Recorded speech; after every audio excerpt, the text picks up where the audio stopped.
Pergunta da Keila: como saber se a orquídea gosta mais ou menos de sol? Keila, o segredo para você cultivar as orquídeas praticamente são dois, tá? Conhecimento e observação. Vamos começar pelo conhecimento. Quando você sabe o nome da planta, o mais legal é você pesquisar. Tem muito material na internet afora, seja em vídeo, seja em texto. Então se você pegou uma planta, Bulbophyllum lanceolacrum, se você digitar no YouTube ou no Google ou em outra rede social, você vai encontrar algum material falando sobre ela. Você só não vai encontrar se for alguma planta assim muito diferente, tá? Por exemplo, aquela que o Milton comprou essa semana, que eu esqueci o nome, uma planta diferente, Pelanteria insetífera. Uma planta muito diferente, muito rara, vai ser difícil encontrar. Mas no geral, foca no conhecimento. Não tem o nome da planta ou não encontrou material, observação. Como que a gente vai fazer?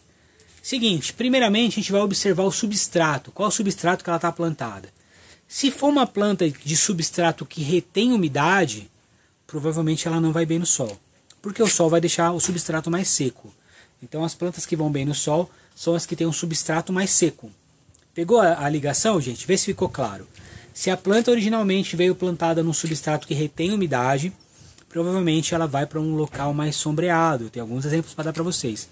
Bulbophyllum em geral, ó, tem um na mão aqui, ó. Olha o substrato dela como é que é, ó. O substrato é praticamente bem decomposto, é praticamente terra.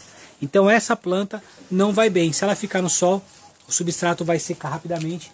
Então, primeira coisa, observa o substrato, tá? Normalmente, quando o produtor te manda, ele vai estar ali no substrato que ele conseguiu o melhor resultado. Então, se você copiar aquilo, geralmente você tem um bom resultado. Existem exceções, tá? Outra questão, Keila, que a gente pode ter uma noção se a planta vai bem no sol ou mais de sombra, tá? A dureza da folha. Parece loucura, né? Mas vem comigo, vamos lá.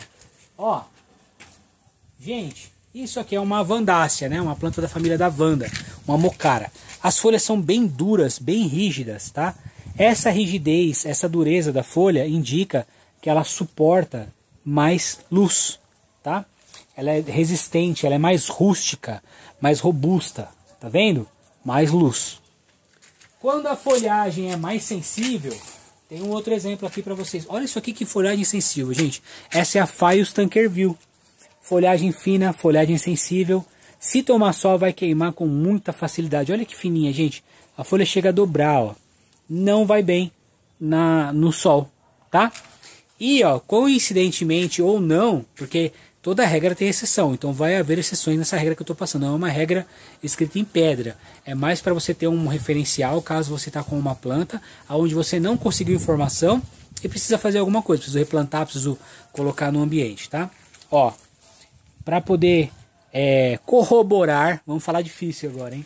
Com a nossa teoria, a Phaeus, ela é de terra, ou seja, gosta de mais umidade e folha fina. Então tem duas características que mantém ela longe do cultivo do sol. Então, a folha fina é um outro indicativo. Existe uma terceira, tá, gente? Como eu disse, isso aqui não é escrito em pedra, gente, mas dá pra gente ter uma base. Existe uma outra questão, falando da observação, a gente vai entrar num assunto. Gente, se ficar confuso, vocês escrevam aí, tá bom? Que depois eu explico melhor. Mas vamos pegar, por exemplo, a planta, vamos imaginar a planta como se fosse um painel solar. Felipe, você bebeu? Bateu a cabeça? Não, vamos lá, gente. Confia no tio que vai fazer sentido. Ó, gente, vamos pegar aqui a Vanda. Vamos pegar um exemplo, ó. No geral, a folha da orquídea, por baixo, ela se alimenta mais. E por cima, ela capta mais luz, certo? Na parte de baixo da folha, ela vai ter bastante célula de alimentação, onde ela pega os nutrientes da adubação. E na parte de cima, ela tem mais células que absorvem a luz. Até aí tudo bem, gente? Vamos lá. O que isso significa? Essa folha é pequena, não é uma folha grande, certo? Não é uma folha grande, é uma folha pequena. Se o painel solar é pequeno, significa que eu vou precisar de bastante luz para poder alimentar o sistema, certo? painel solar pequeno. Como o painel solar é pequeno, vamos pegar um exemplo de uma casa. Se você tem um painel solar pequenininho, você vai precisar botar bastante luz naquele painel solar para poder alimentar uma casa que tem geladeira, que tem pessoas tomando banho. Perfeito? Por exemplo, se a pessoa mora no Nordeste com muito sol, ela vai precisar de um painel solar pequeno e vai abastecer uma casa, certo? Folha pequena precisa de muita luz. Agora olha a diferença, a comparação, ó.